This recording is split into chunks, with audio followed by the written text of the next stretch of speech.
The bank smashed the paper price of silver down to 61.96. They want you to panic. They want you to believe the rally is over, that silver was just a speculative bubble that finally popped. They are lying to you. And this isn't just a little white lie. This is a lie of omission, so massive it borders on criminal negligence. While you were staring at the COMEX ticker, watching the algorithms dump paper contracts in New York, something happened in South Korea that makes the current price of silver completely irrelevant. Something happened that fundamentally changes the chemistry of the global energy transition. Welcome back to Economic Historian. Today we are exposing the story Wall Street doesn't want you to know. Samsung SDI, one of the largest battery manufacturers on the planet, has quietly confirmed the specifications for their new solid-state production line. The media is calling it a battery breakthrough, talking about 900-mile range and 9-minute charging. But they are missing the single most important detail. The detail that Wall Street hasn't priced in. It's the detail that the mining companies haven't prepared for. The detail that makes a 1.1 billion-ounce deficit look like a rounding error. The secret ingredient in Samsung's new battery isn't lithium. It isn't cobalt. It isn't nickel. It is silver. We aren't talking about trace amounts anymore. We are talking about a massive structural increase in silver consumption per vehicle. We are talking about technology that moves silver from being a precious metal to a strategic energy metal. In this deep dive, I am going to walk you through the chemistry of the silver-carbon anode and why physics is about to beat the paper markets. To understand why this is an extinctional event for silver supply, you need to understand the dendrite problem. For 30 years, the world has run on lithium-ion batteries with liquid electrolytes. They work, but they have a fatal flaw. When you charge them too fast or charge them too many times, the lithium ions form little needle-like crystals called dendrites. Think of them like jagged roots inside the battery. Eventually, they pierce the separator wall, cause a short circuit, and boom, fire. This is why EVs take 45 minutes to charge. You have to feed them slowly to prevent dendrites. Everyone from Toyota to Volkswagen has been promising a solid-state battery for a decade to fix this, but they all failed. Why? Because they couldn't stop the dendrites from forming on the anode. Then, the researchers at Samsung SDI found the solution. They discovered that one specific element, when applied as a nanocomposite layer, completely solved the problem. It allowed the lithium ions to move freely, but it stopped the dendrites cold. It was stable.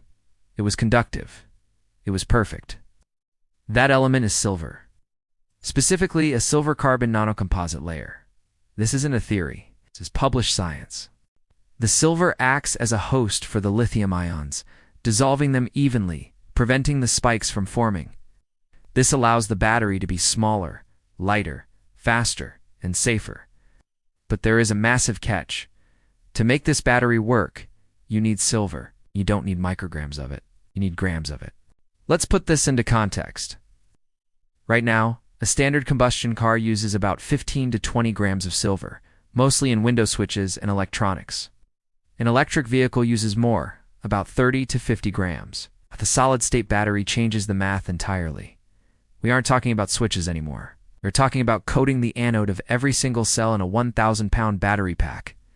Early estimates from the Samsung papers suggest the silver loading could be anywhere from 5 grams to 10 grams per kilogram of anode material.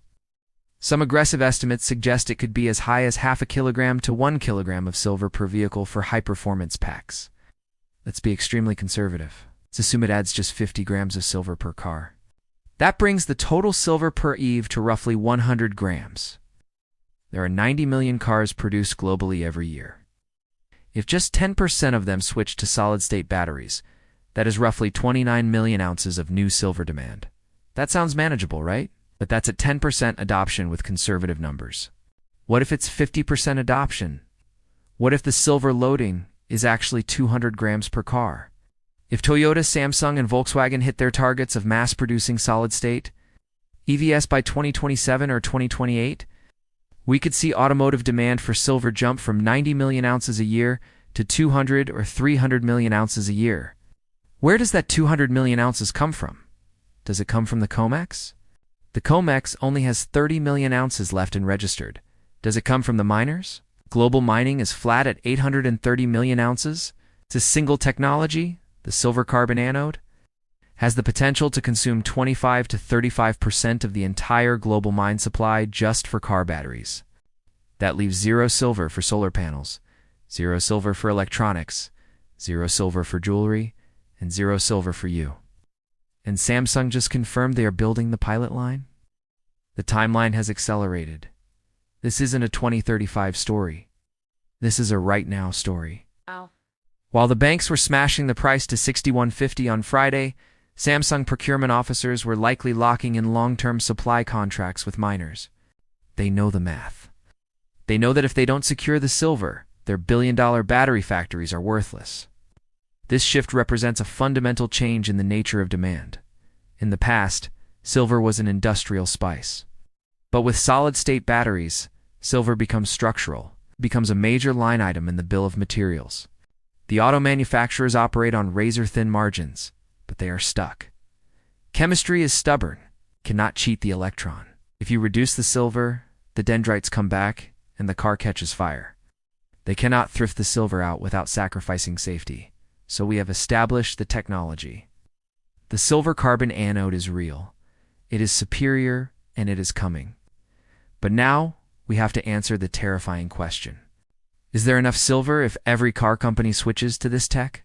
To answer that, we have to look at the consequences. It is one thing to say demand will go up. It is another thing to look at the geological reality of planet Earth and realize we literally cannot do this. We are going to do the math that the IEA is too afraid to publish. We're going to run the Extinction Equation. Let's start with the base case. The world as it exists today produces roughly 830 million ounces of silver per year from mining. Recycling adds another 180 million. It gives us a total supply of roughly 1 billion ounces. But we are already consuming more than that. Industrial demand, solar, electronics, an investment mean we are burning roughly 50 to 100 million ounces of reserves every year just to keep the lights on. Now, introduce the Samsung scenario. Let's assume a moderate adoption where 20% of new EVAs use this technology. Even with conservative estimates, we are looking at over 100 million ounces of new demand. That is more than the entire annual production of Peru. That is equivalent to another solar industry appearing overnight. Where does that 100 million ounces come from?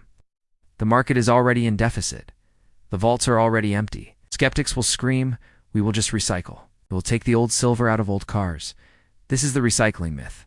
And it is dangerous because it gives politicians a false sense of security.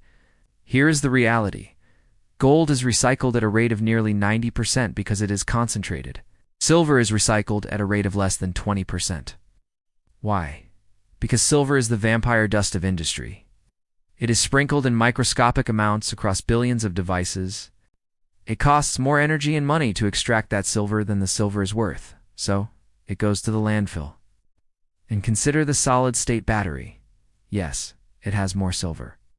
But do you recycle a car battery next year? No, you recycle it in 15 years. The silver that goes into a Samsung battery in 2026 is locked away until 2041. It is removed from the supply pool for a generation. So, can we just mine more? If silver hits $100, surely the miners will flood the market. Wrong, this is the geological wall. You cannot print a silver mine. It takes roughly 10 to 15 years to take a mine from discovery to production. If we found a massive deposit today, it wouldn't produce a single ounce until the late 2030s. But Samsung needs the silver now, and the existing mines are dying. The ore grade has collapsed. We have to dig up 4 times more rock today to get the same amount of silver we got 20 years ago. This is a pincer movement. Demand is exploding, supply is collapsing, and the inventory buffer is gone. This leads to the EV paradox. Governments have mandated the transition to EVs. They are subsidizing battery factories, but they forgot to check the periodic table. If silver prices skyrocket, the cost of the battery skyrockets. But governments cannot let the transition stall. So what will they do? It will subsidize the silver, or they will seize the silver. It will declare silver a critical strategic material. This is where it becomes real. You won't be competing with a high price. You will be competing with a government mandate. So how do you profit from this? Friday's drop to $61.50 has scared a lot of weak hands. But if you understand the Samsung scenario, you realize that price is a joke. Here is the strategic playbook to front-run the auto industry. There are 3 lanes you need to focus on. Lane 1 is physical metal. This is your insurance policy. But in an industrial squeeze, the rules change. Stop buying collectibles. When Samsung needs silver for a battery, they do not care if it has a picture of a superhero on it. They need the atom. In a true shortage, the premium on collectibles collapses relative to the spot price. The strategy is to stop paying for art and start paying for weight. 100-ounce bars. Or 10-ounce bars. Get the maximum number of grams before Samsung clears the shelf. Lane 2 is mining stocks. This is where life-changing wealth is made, but there is a trap called the hedging book. If a mining company has already sold their future production at $30 to be safe, they won't make money when silver hits $100. You must audit the miners you own. You want 100% unhedged exposure. And you want primary silver miners companies that live and die by the silver price. Lane 3 is geography. The US and EU have passed laws requiring battery materials to be sourced from friendly nations to qualify for tax credits. A mine in Idaho or Canada is worth 5 times more to Tesla than a mine in a risky jurisdiction where the government might seize the assets. Tilt your portfolio toward Tier 1 jurisdictions like Canada, the USA, and Australia. Finally, let's talk about the immediate future. We are currently in the weekend gap. The price is frozen. But the news about Samsung is circulating. When the Asian markets open, we are going to see the market vote on Friday's drop. Watch the Shanghai arbitrage. Right now, silver in China is trading significantly higher than in New York. That gap implies a massive physical shortage. Traders will buy the cheap paper in New York to sell for the high physical price in Shanghai, forcing the price up. Next week is going to be brutal for your emotions. The banks know they are in trouble. They will use volatility to try and shake you out. They want you to get so stressed watching the chart that you hit the sell button. Do not fall for it. Remember the Samsung scenario? Does a $3 price drop change the chemistry of a solid-state battery? No. The silver bomb has been detonated in the R&D labs. The shockwave hasn't hit the price chart yet, but it's coming. Make sure you are subscribed to Economic Historian so you don't miss the next update. The era of cheap silver is over. Prepare accordingly.